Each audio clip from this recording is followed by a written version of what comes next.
गर्मी में 5 जुगाड़ू बहू का झील ससुराल। गर्मी से जलती रसोई के अंदर 5 बहुएं चिकचिक करते हुए साग चुनने में लगी पड़ी थी। तभी अनीता बोलती है, जेठानी जी, गर्मी के चलते आधे से ज्यादा साग तो गला गला सा निकल गया। इतने थोड़े से साग में सबकी थाली में कितना आएगा? इन 5 भाइयों को जितना मर्जी कुछ बोल लो, बहरे बैल वाला हाल है। बाकी दिन तो इतने लंबे चौड़े परिवार में बाकी आधा किलो आलू उठाकर लाते हैं, और जब अभी इतनी चिलचिलाती गर्मी पड़ रही है तो 2 किलो चौलाई का साग लाने की क्या आवश्यकता थी? आधे से ज्यादा गल गया गर्मी से। इससे अच्छा तो हम रात को ही साग साफ सुथरा करके बना देते, अभी केवल चावल चढ़ाना बाकी रहता। ललिता, अगर रात को साग बनाकर रख भी देते तो इस तपती रसोई में कौन सा टिक जाता? सुबह तक सड़ ही जाता। कंचन बिल्कुल ठीक कह रही है। जब से गर्मी चालू हुई है डेली डेली कितना खाना खराब होता है। रसोई में एक फ्रिज की बड़ी जरूरत है, तभी खाने की बर्बादी रुकेगी। तब 5 मिलजुल कर साग साफ कर लेती हैं। साग तो तोड़ लिया। कंचन, अनीता, तुम साग धो लो, थोड़ा पानी अदहन डालने के लिए छोड़ देना, चावल चढ़ाना है।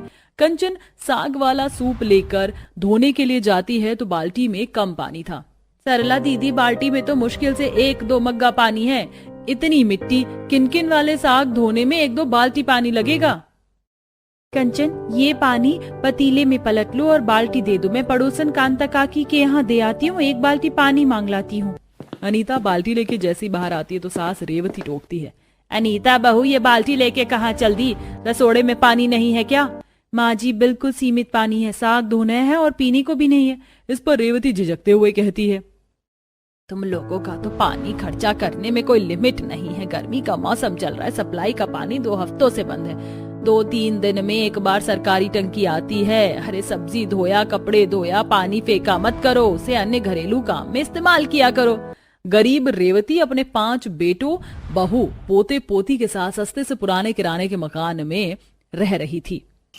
किसी तरह सर्दी के मौसम में सप्लाई के पानी से परिवार का गुजारा चल जाता, लेकिन चिलचिलाती गर्मी का मौसम चालू होते ही उन्हें पानी की किल्लत झेलनी पड़ती थी। कांता काकी, 1 बाल्टी पानी भर लूं, खाना पीना बनाना था। देख रेवती की बहू, तुझे बुरा लगे या भला, मेरे यहाँ पानी का मोटर लगा, इसका मतलब ये नहीं कि जब मन चाहे मुंह उठाकर पानी मांगने आ जाओ। पानी का बिल हमें चुकाना पड़ता है, आज लास्ट बार भर ले जा बाल्टी। काफी आलोचना करके कांता पानी देती है। भड़कते हुए अनीता पानी से भरी बाल्टी लेकर घर में लौटती है, जहां 5 भाई कुंदन, चंदन, मनोहर, अखिलेश, सोहन खटिया पर बैठे हुए थे। अनीता, ये पानी की बाल्टी यहीं रख दो, हम हाथ में धो लेंगे। पसीने पसीने से पूरा शरीर चिपचिप कर रहा है। देखो जी, वैसे ही मेरा दिमाग खराब है, थोड़ा सा अपना शरीर चलाने का कष्ट करो और कुएं पर से जाकर नहा लो। अनीता बहू, ये कौन सा तौर तरीका है पति से बात करने का? 5 फैक्ट्री में रात भर ओवर टाइम करके आए हैं। अरे ज्यादा पानी नहीं है तो थोड़ा दे दो, हाथ मुंह धो लेंगे। किसी तरह थोड़े पानी में 5 मुंह धोते हैं और बहुएं साग भात बनाकर परोसती हैं। तभी बिजली कट जाती है। गर्मी से परेशान पिंटू चिड़चिड़ करते हुए, हाथ पंखा कर दो, चावल बहुत गरम गरम लग रहा है, खाने में भी खुजली कर रहे हैं। अच्छा चलो ठीक है, खाओ तुम। पता नहीं है नास पीटे बिजली वाले कौन से जन्म की दुश्मनी निकालते हैं, जब देखो तब खाते टाइम में बिजली काट लेते हैं। इस दम घोटने वाली गर्मी में मुझसे खाना भी नहीं खाया जाएगा। कभी कभी तो ऐसा लगता है कि हम बेफिजूल में ही मकान का किराया भर रहे हैं। दिन भर में 10 बार बिजली जाती रहती है। इससे तो अच्छा हम जंगल में ही कुटिया डालकर रहते, पेड़ पौधों की शुद्ध हवा तो खाने को मिलती। पंखा करते हुए बहुएं सबको खिलाने के बाद जूठा बर्तन समेटती हैं। तभी सोनी खुजली करते हुए, माँ, खमारी में गुंदे मच रही है, कुएं पर नहाने कब चलेंगे? बस चल रहे हैं बिटिया। कंचन, खाली वाला गागर उठा लेना, शाम का खाना पीना बनाने के लिए पानी भर के ले आएंगे। कड़ी धूप में बहुएं बाल बच्चों को लेकर कुएं पर आती हैं, जहां काफी भीड़ लगी थी। पार्वती चाची, कुएं पर इतनी भीड़ क्यों लगी है? और ये गौरी, कुएं में किसी का बछड़ा गिर कर मर गया है, अब तो कुएं का मीठा पानी अशुद्ध हो गया। ये सुनकर 5 चिंता करने लगती हैं। इस आग बरसती गर्मी में हमें तो केवल कुएं का सहारा था, अब तो कोई चारा नहीं बच गया। घर चलकर भी तो दम घुटने वाली गर्मी झेलनी, इससे अच्छा थोड़ी देर पास वाले जंगल में चलकर बैठते हैं, लकड़ी सूखे पत्ते भी ले लेंगे। गर्मी से बेहाल होकर सब जंगल में आकर घास पर बैठ जाते हैं। माँ, चाची, जंगल में तो कितनी मस्त ठंडी ठंडी हवा चल रही है ना। सच में इस जंगल में कितना सुकून चैन है। इन जीव जंतुओं का सही है, कुछ मिट्टी के अंदर कुछ पेड़ के ऊपर शरण ले लेते हैं। क्यों ना हम जंगल में ही अपनी कुटिया बसा लें, किराए की चिंता तो टलेगी। तभी पिंटू एक सुंदर से खरगोश को उछलते देखकर उसके पीछे पीछे भागता है। रुक जा मेरे प्यारे खरगोश, मैं तुझे हरी हरी घास खिलाऊंगा, आ जा। खरगोश के पीछे भागते हुए पिंटू एक बहते झील के पास पहुंचता है, जिसके अंदर से दूध की तरह शुद्ध स्वच्छ पानी निकल रहा था, जिसे देख बड़ी बड़ी आंख करके वो कहता है, ओ बेटे, मौज कर दी, जंगल के अंदर तो झरना है। माँ, चाची, जल्दी आइए। हे भगवान, पिंटू मेरा बच्चा, कहीं किसी खूंखार जानवर ने तो नहीं घेर लिया।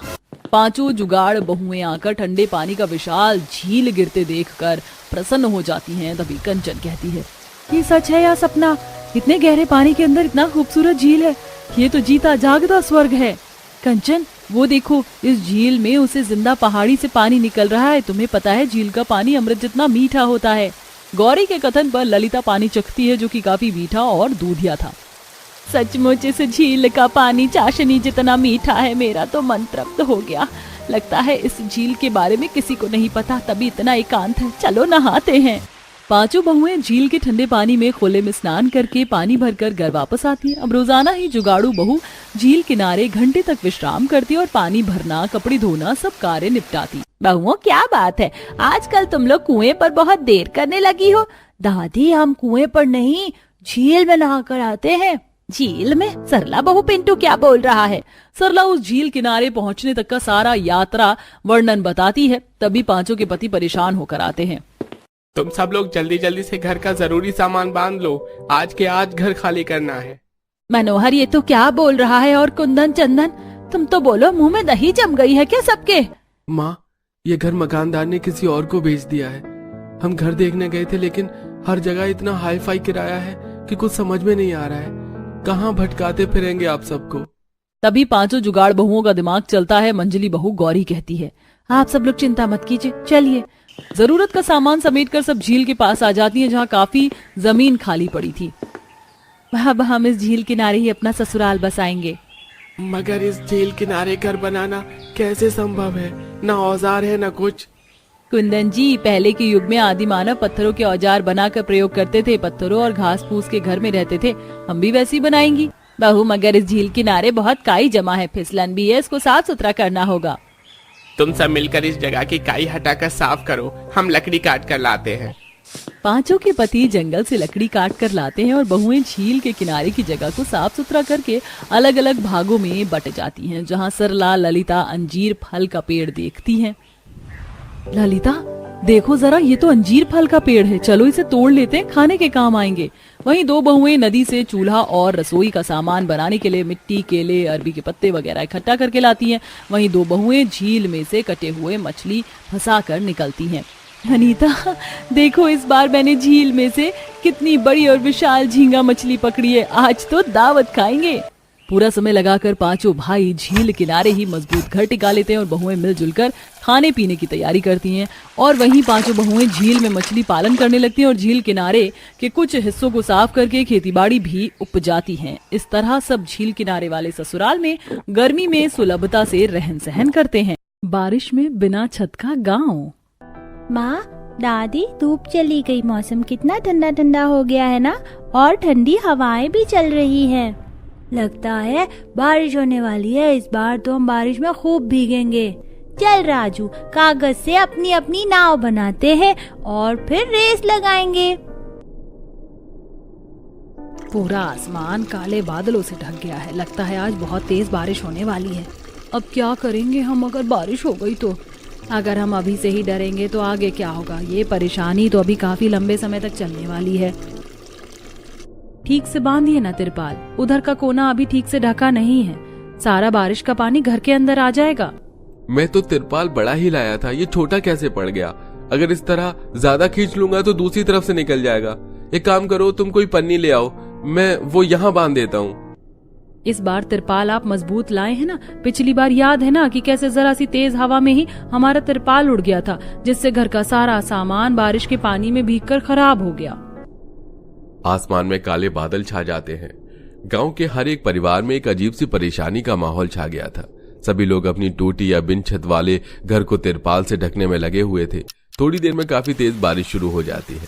बारिश का पानी तेज रफ्तार के साथ लोगों के घरों में आने लगता है। दीदी देखो ना, बारिश के पानी की वजह से सारा चूल्हा भीग गया और तो और राशन भी गीला हो रहा है। अब क्या करें हम?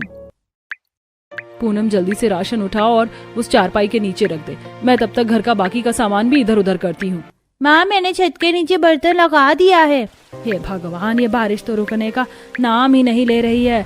बहू, घर के अंदर पानी तो भरता ही जा रहा है। माँ जी, आपकी तबीयत खराब है, आप इस तरफ आ जाइए। यहाँ थोड़ी छत है, इसके नीचे खड़ी हो जाइए। मैं तब तक घर से बाहर पानी निकालती हूँ। बारिश का मौसम किसे नहीं पसंद। बारिश शुरू होते ही लोगों के घरों में गर्मा गर्म पकौड़े बनने शुरू हो जाते हैं। बच्चे बारिश में भीग रहे होते हैं, तो वहीं कुछ लोगों के लिए बारिश प्यार लेकर आती है। लेकिन इस दुनिया में कई ऐसे लोग भी हैं जिनके लिए यह बारिश सिर्फ मायूसी, परेशानी और दुख लेकर आती है। जब बारिश के मौसम में हर कोई घरों में बैठकर आसमान से गिरती बारिश के नज़ारे देख रहे थे, तो वहीं कुछ लोग छत और घर में भरे पानी को बाहर निकाल रहे होते हैं। कमर दुख रही है, घर से पानी बाहर निकालते निकालते कोनों कोनों में जम गया है पानी जाकर तो। अरे कलावती, तुमने तो छत पर तिरपाल लगाई थी ना, तो तुम्हारे घर में पानी कैसे भर गया? अरे क्या बताऊं पूजा, मैंने तिरपाल तो लगाया था, लेकिन हवा का ऐसा झोंका आया कि सारा तिरपाल ही उड़ गया और घर में पानी पानी हो गया। क्या बताऊं, सारे बिस्तर भी गीले हो गए। अब सोएंगे कैसे? मेरे घर तो इससे भी बुरा हाल है। कल ही इतनी मुश्किल से राशन भरवाया था, सारा राशन गीला होकर खराब हो गया। न जाने क्यों ये मनहूस बारिश का मौसम आता है। मनहूस मौसम नहीं, मनहूस तो हम लोगों की किस्मत है। सच कहूं पूजा बहन, अब इस बिना छत के गांव में रहा नहीं जाता है। ठंड और गर्मी तो जैसे तैसे बर्दाश्त कर लेते हैं, लेकिन बारिश, इसका क्या करें? सरपंच जी, अब आप ही बताइए, हम बेचारे गांव वाले करें तो करें क्या? अगर बारिश नहीं होगी तो खेती कैसे करेंगे? अगर बारिश होती है तो सब कुछ बर्बाद कर देती है। अब हम बिना छत के घर वाले कैसे बचे इस बारिश से? अरे मैंने तो पिछले साल थोड़े बहुत पैसे जोड़कर घर की छत बनवाई थी। जरा सी बारिश के चलते छत से पानी चूने लग गया और देखते ही देखते सारी छत टूट गई। हमारे गांव में इतना रोजगार भी नहीं है कि सब अपनी पक्की पक्की छत बनवा सके। अरे मेरे घर में खुद पानी टपकता है। कल रात में और मेरी पत्नी तो छतरी के नीचे बैठे हुए थे। इस छोटे से गांव में बहुत कम ही रोजगार था, जिसके चलते हर कोई दिन का 50-60 रुपए ही कमा पाता था। इस महंगाई भरे जमाने में कम कमाई के चलते इस गांव के लोग अपना पेट बड़ी मुश्किल से भर पाते थे, तो एक पक्की छत क्या ही बनवाते। माँ, आज आप कितने दिनों के बाद कढ़ी चावल बना रही हो? आखिरी बार मैंने पिछली गर्मियों में खाया था। अरे बेटा, तो तब से पैसे ही कहाँ जमा हो पाए कढ़ी चावल बनाने के लिए, इसलिए इतना समय लग गया। बस थोड़ी देर और, कढ़ी बनते ही सबसे पहले मैं अपने बच्चे को अपने हाथों से खिलाऊंगी कढ़ी चावल। अनीता चूल्हे पर अपने बेटे के लिए गर्मा गर्म कढ़ी चावल बना रही होती है। खाना बनते ही अनीता प्लेट में कढ़ी चावल डाल जैसे बबलू को पहला निवाला खिलाने के लिए हाथ उठाती है कि तभी बादल गरजने शुरू हो जाते हैं और आसमान से धमाधम बारिश गिरती है, जिसके चलते अनीता ने जो कढ़ी चावल बनाए थे वो सारे खराब हो जाते हैं। हे भगवान, तू हम गरीब से किस बात का बदला ले रहा है? इतने लंबे समय के बाद मैं अपने बेटे के लिए कुछ बना पाई थी, लेकिन वो भी तुझसे देखा नहीं गया। माँ, आप रो मत, आप मुझे अचार रोटी भी दे दोगी ना? मैं वो भी खुशी खुशी खा लूंगा। जहाँ एक तरफ बिना छत वाले गांव में इस बारिश ने किसी के मुंह से निवाला छीना था, तो वहीं किसी के घर की खुशियां। बहुत दर्द हो रहा है माँ जी। लगता है भाभी को जचकी का दर्द हो रहा है। अब क्या करें? हम इतनी बारिश में तो दाई माँ को भी बुलाने के लिए नहीं जा सकती। घर में भी बारिश का पानी भरता ही जा रहा है। छत पर पन्नी लगाई थी, लेकिन वो भी उड़ गई। तेरी भाभी की जचकी करनी होगी बहू, संभाल अपने आप को, हम लोग हैं। सोनिका आंचल महिमा की जचकी करती है, लेकिन बारिश में नवजात बच्चे के भीगने की वजह से उस बच्चे की आंखें नहीं खुलती। थोड़ी देर बाद जब बारिश रुकती है तो सभी बच्चे को शहर के अस्पताल लेकर जाते हैं, जहां उन्हें पता चलता है कि बच्चे को निमोनिया हो गया है। कुछ ही देर में इस घर का चिराग हमेशा हमेशा के लिए बुझ जाता है। ऐसे ही कुछ दिन गुजरते हैं और एक मोहन नाम का आदमी अपनी पत्नी सुशीला के साथ इस गांव में आता है। माँ, कैसी हैं आप? सुशीला, यह है मेरी माँ। शादी के बाद तुम पहली बार अपने ससुराल में आई हो ना? माँ, बाबा कहाँ हैं? बाबा सुशीला से मिलकर बहुत खुश होंगे। वो नारायण भाई साहब की 13वीं में गए हैं, आते ही होंगे। क्या कहा आपने? नारायण काका की 13वीं? माँ, नारायण काका को क्या हुआ? वो तो बिल्कुल ठीक थे ना? मोहन के पूछने पर दुर्गा बताती है कि कैसे इस बार भी बिना छत वाले उनके गांव में बारिश के कहर के चलते कितने परिवारों की खुशियां उजड़ गईं। ये सब जान मोहन को काफी दुख होता है, तो वहीं सुशीला के लिए ये सब काफी हैरानी भरा था। अगले दिन जब सुशीला अपनी सास के साथ आंगन में कपड़े धुलवा रही होती है तो देखती है कि कैसे लोग बारिश से बचने के लिए अपने घरों पर टीन और तिरपाल लगा रहे हैं और कई लोग तो घरों से पानी बाहर निकाल रहे हैं। माँ जी, ये सब क्या है? इतना बड़ा गांव है, लेकिन क्या यहाँ किसी के भी घर पर छत नहीं है? बिना छत के यहाँ लोगों का गुजारा कैसे होता है? बहू, अब क्या बताएं तुम्हें, गांव में बहुत कम रोजगार है। हमारी छत भी काफी कमजोर हो गई है और अब तो चूने भी लगी है। बड़ी मुश्किल से छत पर तिरपाल बिछा रखा है हमने। क्या पता कल को हमारा घर भी बिना छत का हो जाए। बहुत परेशान है पूरे गांव वाले बिना छत के। कुछ वक्त में सुशीला जान चुकी थी कि रोजगार की कमी के चलते गांव के बेचारे गरीब लोग अपनी छत तक नहीं बनवा पा रहे हैं। ये जान सुशीला को काफी दुख होता है और अब वो अगले दिन ही शहर जाकर वहां से कुछ फॉर्म लेकर आती है और सभी गांव वालों को इकट्ठा कर। दुर्गा की बहू, क्यों हम गांव वालों को इस तरह इकट्ठा किया है? क्या जरूरी बात है? सरकार आजकल गरीबों की मदद करने के लिए अलग अलग तरह के फॉर्म निकाल रही है, जिसमें से ये फॉर्म घर बनाने के लिए, जिन लोगों के घर नहीं है या जिनके घर काफी कमजोर हैं तो उन्हें सरकार की तरफ से काफी कम ब्याज दर पर पैसे मिलते हैं। सरकार की तरफ से ही मजदूर लोग आते हैं और आपके घरों की मरम्मत करते हैं।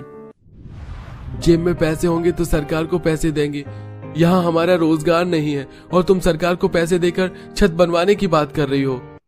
पैसों को चुकाने के लिए आपको काफी लंबा समय दिया जाता है। और हाँ, एक जरूरी बात, घरों के फॉर्म के साथ साथ कुछ रोजगार के भी फॉर्म हैं इसके अंदर, जिसे आप लोग भरकर सरकार की तरफ से निकलने वाली नौकरी कर सकते हैं।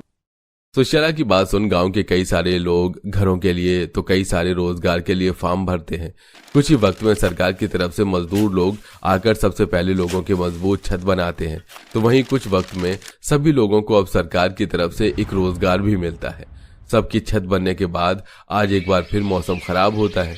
खराब मौसम को देख सभी के दिल में यही बात होती है कि कहीं दोबारा उनकी छत न टूट जाए, लेकिन इस बार ऐसा नहीं होता। माँ देखो ना, इस बार छत से पानी नहीं टपक रहा। छत तो काफी मजबूत है, इसका मतलब अब हम भी और लोगों की तरह बारिश के मौसम के मजे ले सकते हैं। अब ना ही हमारा बिस्तर भीगेगा और ना ही राशन चूल्हा और ना ही गाँव में कोई बीमार होगा। इन सभी चीजों को देखते हुए सभी गांव वाले मिलकर सुशीला को काफी इज्जत देते हैं। मेरी बहू ने तो वो कर दिखाया जो इतने सालों से इस गांव में कोई नहीं कर पाया। अब से तुम दुर्गा की बहू नहीं बल्कि हम सब गांव वालों की बेटी हो। बिना छत वाले इस गांव में अब हर किसी के घर पर छत आ चुकी थी और अब हर बारिश के मौसम में गांव में कोई रोता नहीं, बल्कि सभी बारिश के मौसम में खुशियां मनाते और लोगों की तरह ये बारिश इन गांव वालों की जिंदगी में भी अब सिर्फ खुशियां ही लाती है।